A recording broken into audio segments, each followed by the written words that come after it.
பானிபூரி இன்னுமா கடையில் வாங்குறீங்க? நம்ம கடையில் வாங்கி சாப்பிட்றதுனால நமக்கு உடம்புக்கும் நல்லதில்லை. அவங்க எந்த தண்ணியில் செய்கிறாங்க, எப்படி செய்கிறாங்கன்னு நமக்கு தெரியாது. ஆனால் நாம் வீட்டிலே செய்யும்போது சுத்தமாகவும் நம்ம நல்லா டேஸ்ட்டாகவும் செஞ்சு கொடுக்கும்போது குழந்தைங்களுக்கு ரொம்ப ஹெல்த்தியாக இருக்கும். அதுக்கு இந்த மாதிரி ரெடிமேடு பானிபூரி அப்பளம் கிடைக்கிது.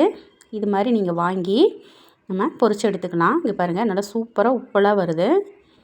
இங்கே பாருங்கள், ரெடி பண்ணியாச்சு. அடுத்து இதுக்கு மசாலா ரெடி பண்ணிக்கலாம். பாருங்கள், நான் வேக வச்சு 2 உருளைக்கிழங்கு எடுத்து வச்சுருக்கிறேன். இதை தோல் உரித்து வச்சுக்கலாம். இதை தோல் உரித்து வச்சதுக்கப்புறம்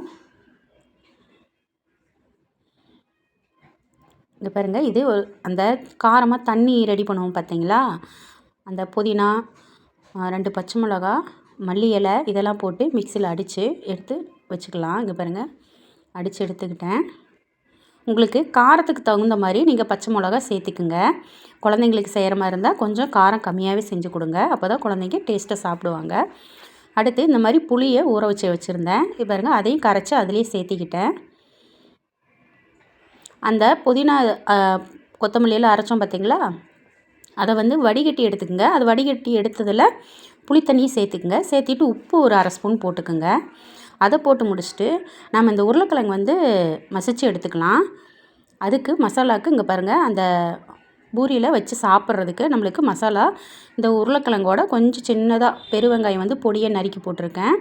அதில் லைட்டாக வரமிளகாத்தூள் கொஞ்சம் சேர்த்திருக்கிறேன். இது எல்லாத்தையும் சேர்த்து நல்லா கலந்து எடுத்துக்கலாம்.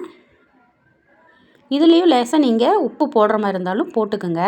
நான் இதில் உப்பு சேர்க்கலை, ஏன்னா உருளைக்கிழங்குல உப்பு தனித்தனியாக நிற்கிறதுக்கு வாய்ப்பு இருக்குது. நான் அந்த தண்ணியில் தான் உப்பு சேர்த்துருக்குறேன். நீங்கள் இதில் சேர்த்தனா சேர்த்துக்குங்க. இங்கே பாருங்கள், ரெடி பண்ணிட்டோம்.